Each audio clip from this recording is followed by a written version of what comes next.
एक घड़ी ही सही, 24 मिनट ही सही, भगवान के ध्यान में तो डूबना आ जाए, भर नेत्र प्रभु को देखना तो आ जाए। बोले नैनन की पल ही पल में छिन आदि घड़ी घटिका जो गई है। एक एक मिनट जा रहा है। अगर 24 घंटे में 24 मिनट नाम के ध्यान में, नाम कीर्तन में, नाम जप में, प्रभु के ध्यान में जा रहा है तो वही जीवन सार्थक समझो। अरे 24 मिनट दे दो ईमानदारी से, एकाग्रता पूर्वक। लेकिन नहीं, बस संसार के भोग, रुपया पैसा, खान पान, यही जीवन। एक बार मांग के बताओ तुम्हें कितना मिल जाए कि तुम कभी ना चाहो।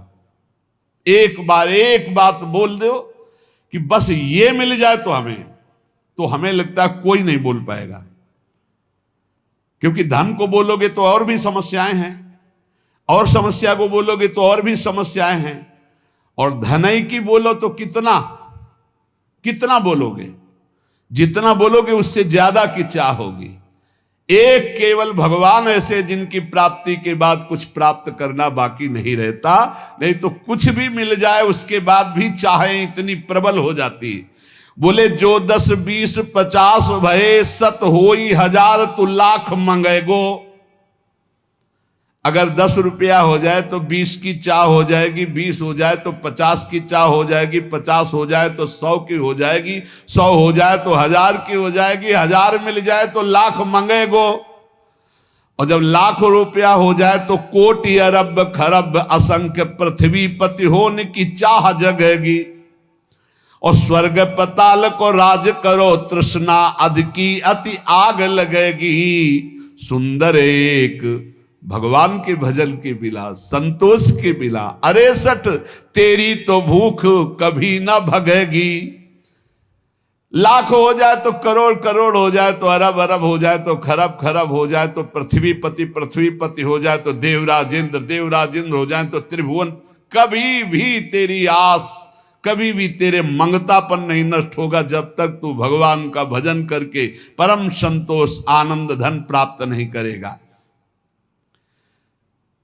गेह तजय पुनि नेह तजय पुनि खेह लगाई के देह संवारी। बहुत ध्यान से, बड़े महापुरुष हैं। घर परिवार छोड़ दिया, पूरे शरीर में राख लगा ली। घर परिवार छोड़कर साधु बन गए, पूरे शरीर में राख संवार ली, राख लगा ली।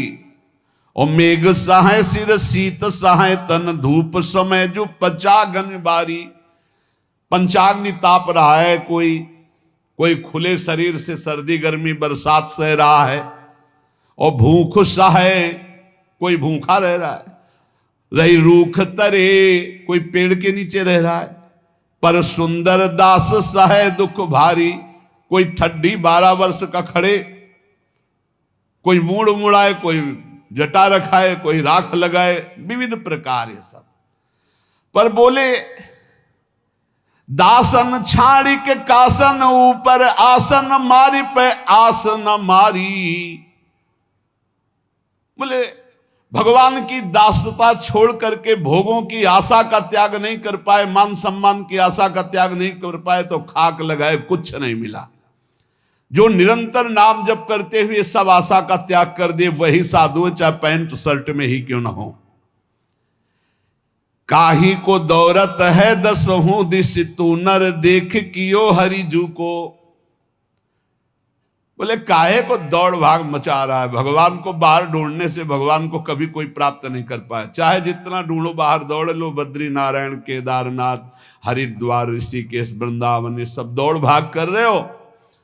अगर भजन नहीं है, भगवान का चिंतन नहीं, हरिजू के चरणों का आश्रय नहीं है, भजन नहीं है, तो चाहे जहां भाग के देख लो, तुम्हें भगवान का साक्षात्कार नहीं होगा। और बैठी रहे दूरी के मुख मूंदी, उबारत दांत खवाई है टूको। दूसरों की तरफ देख रहे हो कि हमारा पेट भर दे, हमारी वासना की पूर्ति कर दे। क्या हुआ बैरागी बनकर, क्या हुआ दौड़ भाग करके। तुम्हें उसका भरोसा नहीं है जो गर्भ में प्रतिपाल करी जिन होई रहो तब ही जड़ मुंह को, सुंदर क्यों बिललात फिरे अब राख हृदय विश्वास प्रभु को। जहां भी तुम हो वहीं नाम जप करो, प्रभु का विश्वास करो, वहीं भगवत साक्षात्कार हो जाएगा। तीर्थ आदि धामों आदि में जाकर हम अपने भगवत भाव पुष्ट करते हैं। यदि भगवत भाव पुष्ट नहीं, इधर उधर हलवा पूड़ी खाते घूमे, इधर उधर दृष्टि लड़ाते घूमे, आंख चलाते घूमे, तो चाहे जहां घूम लो प्रभु जी का दर्शन होने वाला नहीं। प्रभु जी का दर्शन होता है हृदय में बैठ जाओ और खूब अंतर्मुख होकर नाम जप करो, विश्वास करके प्रभु के चरणारविंद का। मन के भ्रमते ये जगत देखियत, मन ही के भ्रम गए ये जगत बिलात है। अगर मन प्रभु में लगा है तो जहां तुम हो वहीं प्रभु हैं। और अगर आप कहीं भी हो संसार के तीर्थों में, मन भोगों में फंसा है तो आप तीर्थों में नहीं भोगों में हैं। मन भगवदाकार तो संसार है नहीं। मन जिस समय जैसा है वैसे ही तुम हो, क्योंकि तुम्हारी ममता मन में है। मन ही के भ्रम ते मरीचिका को जल कहें, मन ही के भ्रम सीप रूपो सो दिखात है। सुंदर सकल ये दिशय मन ही को भ्रम, मन ही को भ्रम गए जीव ब्रह्म हुए जात है।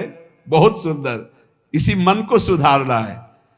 ये मन ही कह रहा संसार में भोगों में सुख है, हम भटक रहे, मन को वापस लाओ। और जे भी प्रभु के भजन में इस मन को तन्मय कर दोगे तो जीव ब्रह्म स्वरूप हो जाता है भजन के प्रभाव से। जो मन नारी की ओर निहारत तो मन होता है नारी का रूपा, और जो मन काहू सो क्रोध करे तो मन होता है क्रोध स्वरूपा तदरूपा, क्रोधमय हो जाता है। और जो मन माया रटे नित सो मन बूढ़त माया के कूपा, और जो मन ब्रह्म विचारत रहे तो मन ही होता है ब्रह्म स्वरूपा। बहुत सुंदर। यदि मन को स्त्री में तदाकार कर दिया तो काम भाव से पीड़ित होकर के तुम व्याकुल हो जाओगे। मन को द्वेष भाव से युक्त कर दिया तो क्रोध रूप हो जाओगे। मन को धन में लगा दिया तो रुपया यही मन मांग करेगा। मन को शरीर में लगा दिया तो मान भोग प्रतिष्ठा यह सब मांग कर, और मन को ब्रह्म में लगा दिया तो तुम ब्रह्म स्वरूप हो जाओगे। जब उपासक अपने मन को अपने प्रीतम प्रभु में लगाता है तो उसको ये सावधानी रखनी है कि अगर कोई हमारी निंदा करे, कोई हमारा मान करे, या कोई नाना प्रकार से सुख प्रदान करे, दोनों के प्रति हमारा समान भाव रहेगा तो हम भजन बचाकर बढ़ाकर परमात्मा प्राप्ति कर लेंगे। बहुत सुंदर सुंदर दास जी उपदेश करे। को निंदक को बंदत कोउक देते ही आई जु भक्षण, और कोऊ आए लगावत चंदन कोऊ का डारत धूरी तत्क्षण। कोऊ कहा ये मूर्ख पाखंडी, कोऊ कहा ये ज्ञानी विचक्षण। सुंदर काहू सुराग न द्वेष, ये सब जानो साधु के लक्षण। कोई कह रहा है अरे बहुत नीच पाखंडी है, पैसा कमाने के लिए ऐसा ऐसा। कोई कह रहा है नहीं नहीं ये तो बहुत उच्च कोटि के महात्मा है। कोई चंदन लगा रहा है, कोई ईंट मार रहा है, कोई गाली दे रहा है, कोई स्तुति कर रहा है, कोई कह रहा है तो मूर्ख है, कोई कह रहा है बहुत ज्ञानी है। लेकिन जो किसी से न राग है न द्वेष है, ऐसा भजनानंदी साधु भगवान को प्राप्त होता है। उसके हृदय में एक स्थिति बढ़ने लगती है। प्रेम लगे परमेश्वर सो तब भूली गयो सब ही घर बारा, और ज्योन मत फिरे जित ही तितने को रही न शरीर संभारा। श्वास सांस उठे सब रोम, चले द्रग नीर अखंडित धारा। सुंदर कौन करे नवधा विधि, छाक पर्यो रस पी मतवारा। जब मान अपमान निंदा स्तुति तिरस्कार नमस्कार में समान भाव प्राप्त करके भजन करता है तो प्रेम लगे परमेश्वर सो तब भूली गयो सब ही घर बारा। घर बारा ये शरीर का राग मिट गया। देह कुटुंब तेजा छूट सब ही विधि नातु। जब परम तत्व से प्रीति हो गई तो शरीर और संसार का राग मिट जाता है। लेकिन कब? जब मान अपमान, तिरस्कार, नमस्कार, निंदा, स्तुति दोनों में समान भाव रखकर कहीं अर्झा नहीं आगे निकल गया, तब उसके हृदय में प्रीति प्रकट होती है परमेश्वर से, परमेश्वर प्रभु सच्चिदानंद से। अब वो उन्मत्तता, वो आनंद उसके हृदय में प्रकट होता है कि उसको शरीर की सुध नहीं रही। अब भगवान स्वयं उसके शरीर में बैठकर चेष्टा कराते हैं। हर श्वास में हा प्रियालाल, हा प्रभु, और नेत्रों से अश्रुधारा। अब कौन विधि विधान में नवधाम में फंसे वो प्रेम लक्षणा रस धारा भक्ति में डूब गया। न लाज तीन लोकन की, न वेद को कहो करे, न शंक भूत प्रेत की, न देव यक्षते डरे।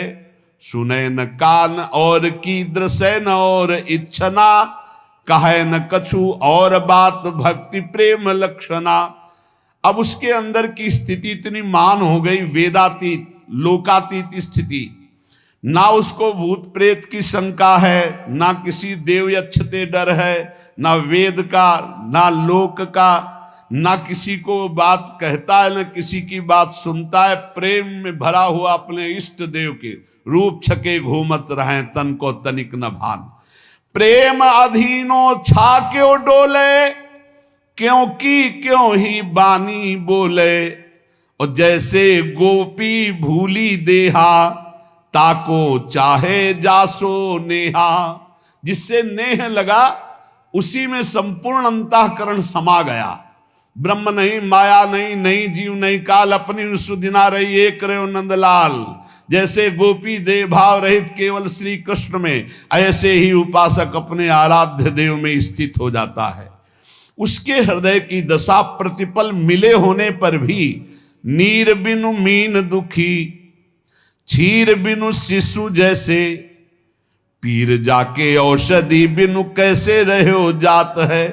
उस प्रेमी की दशा कैसी होती है? जैसे मछली बिना पानी के, जैसे छोटा बच्चा अपनी माता का दुग्ध पान करता है तो जब दुग्ध नहीं मिलता तो कैसे व्याकुल होता है, ऐसे जैसे भारी पीड़ा बिना औषधि के सही जाए, जैसे चातक स्वाति के बूंद की चाह करता है, जैसे चंद्रमा को चकोर प्यार करता है। बोले चातक जो स्वाति बूंद, चंद को चकोर जैसे, चंदन की चाह कर सर्प कुलात है।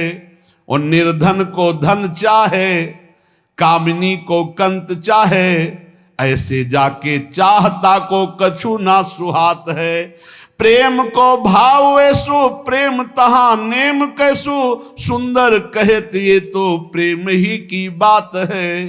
वो उपासक जैसे सर्प चंदन का आलिंगन प्रतिपल चाहता है, जैसे निर्धन धन का चिंतन करता है, जैसे कामिनी कंत को चाहती है और कामी कामिनी को चाहता है, ऐसे आठों पहर वो अपने इष्ट के लिए व्याकुल रहता है।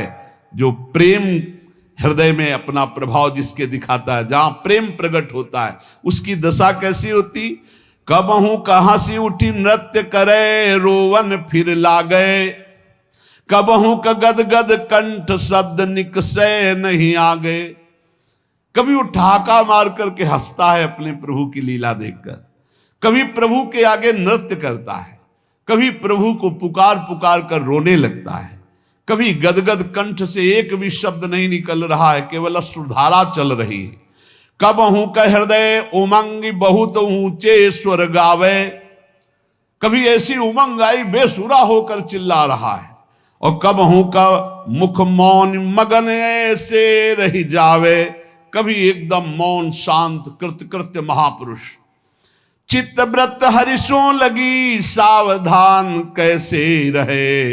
ये प्रेम लक्षणा भक्ति है शिष्य सुनई सुंदर कहे। सुंदर दास जी कहते हैं ये दशा उसकी इसलिए हो गई कि चित्त रूपी व्रत हरि के चरणों में समर्पित हो गई। चित्त रूपी धन हरि के चरणों में समर्पित हो, एक एक वृत्ति हरि के चरणों में, अब उसकी दशा बदल जाती है। ये तभी हो सकता है जैसे पारस स्पर्श हो गई तो लोहा लोहा नहीं सोना हो गया, ऐसे रसिक महापुरुषों का संग मिल गया। प्रेमियों के संग के बिना प्रेम का रंग नहीं आता। लोह को ज्यों पारस पखानहु पलट लेत, कंचन छुअत होत जग में प्रमानिए। द्रुम को जो चंदन हूं पलट लगाई, बास आपके समानता के शीतलता आनिए। पारस के स्पर्श से जैसे लोहा सोना हो जाता है, चंदन के वृक्ष से पूरा बगीचा चाहे नीम का क्यों न हो वो भी शीतलता प्रदान करने वाला सुवासित चंदन हो जाता है। ऐसे जैसे कीट को जो भृंग हूं पलट के करत भृंग, सो उड़ जाए ताको अचरज न मानिए। सुंदर कहत ये सगरे प्रसिद्ध बात, सद शिष्य पलटे जो रसिक सतगुरु जानिए। जैसे भृंगी कीट दूसरे कीट को भृंगी बना के उड़ा देता है, जैसे लोहे को पारस स्वर्ण बना देता है, जैसे चंदन का वृक्ष अन्य जाति के वृक्षों को चंदन बना देता है, ऐसे रसिक सदगुरुदेव भ्रमित जीवों को भी रस सिद्ध बना देते हैं। जैसे लोहा कभी सोना नहीं बन सकता पर पारस के स्पर्श से, नीम कभी चंदन नहीं बन सकती पर चंदन का बगीचा हो तो आसपास के पेड़ भी चंदन जैसे खुशबू वाले और शीतलता प्रदान करने वाले, ऐसे रसिक सदगुरुदेव की कृपा से जीव परम प्रेम को प्राप्त हो जाता है। तू कछु और विचारत है, नर तेरो विचार धरे ही रहोगो। इतनी व्यवस्था हो जाए तो भजन करेंगे तो ये सब विचारे केवल रह जाएंगे, भजन करने का अवसर नहीं मिलेगा। इसलिए आज से अभी से भजन करो, परिस्थिति सुधर जाएगी तब भजन करेंगे, कभी नहीं सुधरेगी। तू कछु और विचारत है, नर तेरो विचार धरे ही रहोगो। कोटि उपाय किए धन के हित, भाग लिख्यो तित नो ही लहेगो। भोर की सांझ परी घर मांझ, और काल अचानक आई गहे गो। राम भजो न कियो कछ सुकृत, सुंदर यो पछताई बहेगो। सोचते सोचते काल आ जाता है, जीवन की शाम हुई, हमारी सोचें बनी रहती हो, कभी काम पूरा नहीं हुआ। ऐसे ऐसे मकान बनाए जा रहे हैं मानो कल्प भर यहीं रहना है। ऐसी व्यवस्थाएं, ठिकाना 7 मिनट का नहीं और 7 जन्म की व्यवस्था की सोच रहे हैं, मानो अब बस सुख सब समेट लेंगे विश्व का यही, और कुछ हाथ नहीं लगता। ऐसे जाना पड़ता है, खाली हाथ जाना पड़ता है। ये जो हम मनुष्य जीवन प्राप्त करके भजन नहीं कर रहे, बहुत बड़ा धोखा। एक से एक प्रेम की उन्मत्त दशा, एक से एक ज्ञान की सुंदर अनुभूतियां, ये भगवान के भजन में छिपी है। भोगों की आशा का त्याग करके आपकी कृपा से आपके नाम गुण रूप लीला धाम इसी का चिंतन होता रहे। बड़ा कठिन है भोगों की आशा का त्याग करना। आशा सर्वत्र से हट जाए तो एक क्षण नहीं लगेगा स्वरूप बोध होने में। जो स्वरूप बोध होने में समय लग रहा है, भगवत साक्षात्कार होने में, उसका कारण है आशा। भोगों की आशा, जीने की आशा, मान प्रतिष्ठा की आशा, लोक परलोक की आशा। अगर ये आशा नष्ट हो जाए, अभी भगवत साक्षात्कार हो जाए। लौकिक आशाओं का नाश ही अध्यात्म की ऊंचाई है। सेवक जी महाराज कह रहे हैं, वेद विद्या पढ़त कर्म धर्मन करत, जलप तन कलप की अवधि आनी। चारु गति छाण संसार भटकत भ्रमत, आस की पास नहीं तोरी जानी। सकल स्वार्थ करत रहत जन्मत मरत, दुख और सुख के होत मानी। छाणी जंजार कैसे न निश्चय धरत, एक किन रमत हरिवंश बानी। बहुत वेदों का ज्ञान हो चुका है, कर्म धर्मों में भी बड़े प्रवीण हो, लेकिन तुम्हें पता है तुम एक फांसी में बंधे हुए हो, आशा की फांसी। भोगों की आशा, जीने की आशा, धन की आशा, मान प्रतिष्ठा की आशा, आस की पास नहीं तोरी जानी। फिर क्या हुआ? सकल स्वार्थ करत रहत जन्मत मरत। जन्म मरण से मुक्त नहीं हो सकते। स्वार्थ की लीलाएं होंगी, चाहे जितना शास्त्र ज्ञानी हो, कर्मकांडी हो, विद्वान हो। सेवक जी महाराज के वेद विद्या पढ़त, कर्म धर्मन करत, जलप तन कलप की अवधि आनी, चारुगति छाण संसार भटकत भ्रमत, आस की पास नहीं तोरी जानी। जिस समय पिंगला वैश्या विदेह राज की नगरी जनकपुर में श्रृंगार करके बैठी कि कोई पुरुष आएगा, मेरे शरीर का मूल्य चुकाएगा और मैं उस धन से सुखी होंगी। जिस पुरुष को देखती, हाँ यही आ सकता है, कोई पुरुष नहीं आया। रात्रि हो गई, खिन्न हो गई, अपनी वृत्ति से उदास हो गई। हाय, मेरे हृदय में सच्चिदानंद प्रीतम प्यारे विराजमान हैं, उनको छोड़कर नाशवान शरीरों के आसक्ति वालों से अपने सुख को चाहा। धिक्कार है मेरी बुद्धि को। आज से मैं प्रण करती हूं, कभी किसी पुरुष की आकांक्षा नहीं करूंगी, कभी किसी पुरुष के द्वारा दिए हुए भोग सुख को स्वीकार नहीं करूंगी। उसी समय उसे तत्व साक्षात्कार हो गया। उसी समय दत्तात्रेय जैसे महान अवधूत ने उसे गुरु पद में बैठाला और हरिवंश महाप्रभु ने चतुरासी जैसे रस ग्रंथ में उसका उदाहरण दिया। प्रगट पिंगला गायो, पिंगला का नाम लिया। एक क्षण में स्थिति प्राप्त हो गई तितिक्षु ब्राह्मण की। एकादश स्कंद में पढ़ना, जिस समय सबकी आशा काटी उसी समय तत्वबोध हो गया। सारी साधना है आशा का नाश करने के लिए। आशा ही परमम दुखम नैराश्यम परमम सुखम। पर कोई बहादुर गुरु कृपा पात्र ही इस फांसी को काट पाता है, नहीं भोगों की आशा में बहुत लंबा समय जीता रहता है। ये भोग चुका हूं, ये भोग लूं, ये भोग लूंगा, ऐसी आशा लोक लोकांतर की, पद प्रतिष्ठा की, धन मान आदि की, ये बहुत बहुत बड़ी बाधा है और इसे कोई समझ नहीं पाता है, समझते हुए भी नहीं समझता। अगर इस आशा की फांसी को काट दे, जाहि न चाहिए कबहु कछु, तो तुमसन सहज सने, तो बसहु निरंतर तासुर सो राउर निजगे। उसी समय भगवान का प्रकाश हृदय में हो जाए। भगवान के हृदय में रहते हुए भी हम दर्शन क्यों नहीं कर पाते? उसका कारण है इच्छा, वासना, आशा। इसका त्याग हो जाए, अभी भगवत साक्षात्कार हो जाए। साधना हो रही आशा पूर्ति की नहीं, आशा त्याग की। त्यागात् शांतिरंतरम, त्याग से तत्काल शांति प्राप्त होती है और शांत मन ही भगवान में निरंतर रमण करता है। तो मन सुमिरन कर तो रहे, मधुर मनोहर नित्य, नाम रूप गुण को सकल तज के भोग अनित्य। नाशवान भोगों की आशा का त्याग करके हे प्रिया प्रीतम, हे राधा माधव, निरंतर आपके नाम रूप गुण लीला धाम का ही गायन श्रवण मनन चिंतन करता रहूं। जय श्री राधा जयति जय, जय माधव घनश्याम, जयति समर्पण में विमल प्रेम नित्य सुख धाम। जय हो जय हो जय हो, श्री राधा किशोरी की जय हो, घनश्याम श्री माधव की जय हो, और इनके प्रति पूर्ण समर्पण करके प्रेम करने वाले रसिकों की जय हो। बड़ी महिमा है प्रिया प्रीतम के प्रेम में डूबे हुए रसिकों की।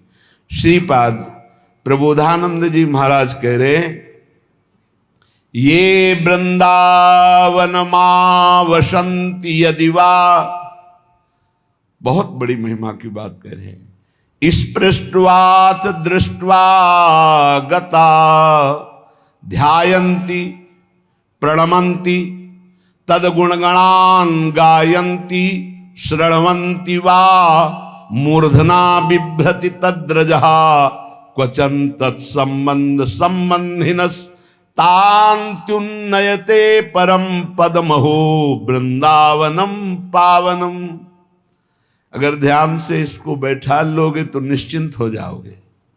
श्रीपाद कह रहे हैं, ये वृंदावन मां वसंती, जो अखंड वृंदावन वास का नियम लिए हुए हैं और जो वृंदावन रस के रसिक हैं, ये वृंदावन मावशंति, यदि उनका कहीं स्पर्श हो जाए, यदि वा स्पृष्ट्वाथ अथवा दृष्टवा दर्शन करने को मिल जाए, गता ध्यायंती या एकांत में बैठकर उन रसिक महापुरुष का ध्यान करने को मिल जाए, या प्रणमंती सामने साष्टांग दंडवत करने को मिल जाए, तदगुण गणान गायंती उनकी महिमा का उनका यश गान करने का भाव बन जाए, श्रणवंती या कोई उनकी महिमा गान कर रहा हो रसिक महापुरुष की हम सुन लें, वा मूर्धना विभृत या उनकी सी चरण को लेकर मस्तक पर पधराने का, ऐसा न मिले तो उनकी चरण रज लेकर मस्तक पर धारण करने का। श्रीपाद कह रहे तद्रह क्वचन तत्संबंध संबंधिन, यदि सीधे रसिक महापुरुष का संपर्क ना हो तो उनसे संपर्क करने वाले का स्पर्श हो जाए, दर्शन हो जाए, संभाषण हो जाए, या एकांत में उनका चिंतन हो जाए, तो श्रीपाद कह रहे परम पदमहो वृंदावनम पावनम, वृंदावन में विराजमान परम पवित्र रसिक महापुरुष का ध्यान, स्पर्श, संभाषण, प्रणाम, उनकी चरण रज, उनका चिंतन यदि हो रहा है तो निश्चित आपको परम पद प्राप्त हो जाएगा। देवर्षि नारद जी ने भी कहा है मात संगस्तु दुर्लभ हो, बड़ा दुर्लभ है महापुरुषों का संग, पर अगम्यो यदि निर्वाह कर ले जाओ तो अमोघस्य निश्चित भगवत प्राप्ति हो जाएगी। श्री जी संबंध का निर्वाह करती, ये हमारी प्रिय सखी का शरणागत है, बस इस बात से श्री जी महल खवासी दे, अपने श्री चरणों की सेवा अपने महल का वास प्रदान कर देती। दर्शन, सेवक जी महाराज ने कहा है दरस परस अघनास बास निज संग करो दिन, तीन मुख हरिजस सुनत श्रवण मानो न तृपित छिन, कलि अभद्र बरनत सहस कलिकामादिक दोष सब, जितने दोष हैं कलयुग के कामादि दोष हैं, ये सब रसिक महापुरुषों का संग हृदय से किया जाए तो उनके दर्शन से, उनके स्पर्श से, उनके संभाषण से नाश हो जाता है। गंगा जी भी ऐसे रसिक महापुरुषों के स्पर्श की आकांक्षा करती है कि वो कभी हमारे में चरण रख दें तो हम निष्पाप हो जाए। ऐसे रसिकों का स्पर्श, संभाषण, दर्शन, श्रीपाद कह रहे हैं यदि दर्शन ना हो, स्पर्श ना हो, संभाषण ना हो तो उनके जो संबंधी हैं उनका दर्शन, संभाषण, स्पर्श हो जाए तो निश्चित परम पद की प्राप्ति होती है। क्या है इसमें दर्शन संभाषण में? क्योंकि उनके अंदर प्रिया प्रीतम के प्रेम परमाणु हैं, प्रिया प्रीतम की वार्ता है, प्रिया प्रीतम का अनुराग है, प्रिया प्रीतम की आसक्ति है, तो उनके संग से हमारे हृदय में श्यामा श्याम की निश्चित आसक्ति प्रकट होती है। ये बड़ा सौभाग्य का विषय होता है जब कोई रसिक महापुरुष हमें अपना कह दे, ये अपने जन हैं, या एकांत में जब वो श्री जी के चिंतन में हो, उनके ध्यान में कभी हम आ जाएं इस भाव से कि अपना दास है, ये अपना सेवक है, ये अपना निज जन है, ये श्री जी का जन है, निश्चित आशीष जो प्राप्त होता है, जो जीवन का परिवर्तन करता है, ये हम गूढ़ बात कहते हैं, वो मांगने से नहीं मिलता है, वो हाथ रखवाने से नहीं मिलता है, वो मिलता है जब वो भजन में बैठे होते हैं और अचानक आपकी किसी सेवा, दैन्यता, कोई ऐसा आचरण जो उनके हृदय पर प्रभाव डाल चुका है, उस समय आपकी याद आ गई और उस याद में जो आपके पास गया, श्री जी के चिंतन से डूबा हुआ वो भाव, वो आपका परम मंगल, परम कल्याण कर देता है। इसीलिए हरिवंश महाप्रभु ने सीधे श्यामा श्याम की प्रीत की बात न कह के कहा श्याम श्यामा पद कमल संगी सिर नायो, जो श्यामा श्याम के चरणों के अनुरागी हैं उनके चरणों में सिर नवाए। कह रहे निश्चित परम पद प्राप्त हो जाता है। प्रभु अपने जन से ज्यादा अपने जन के प्रति प्रेम रखने वाले को दुलार करते हैं। सेवक जी महाराज कह रहे जो हरिवंश उपासक सेवय सदा सेवूं ताके चरण विचारी, और जो हरिवंश को धर्म सिखावे सोई तो मेरे प्रभु ते प्रभु भारी। वो मेरे प्रभु से भी बढ़कर प्रभु है जो मुझे प्रभु की बात सुनाए। जिनके जाने जानिए युगल चंद सुकुमार, जिनके परिचय कराने से प्रिया प्रीतम से हमारा परिचय हुआ, हम ये जान पाए कि हमारे प्राणाधार जीवनधर राधा माधव श्यामा श्याम, उनको उनसे भी अधिक भाव करके मानना ये निश्चित परम पद की प्राप्ति का हेतु है।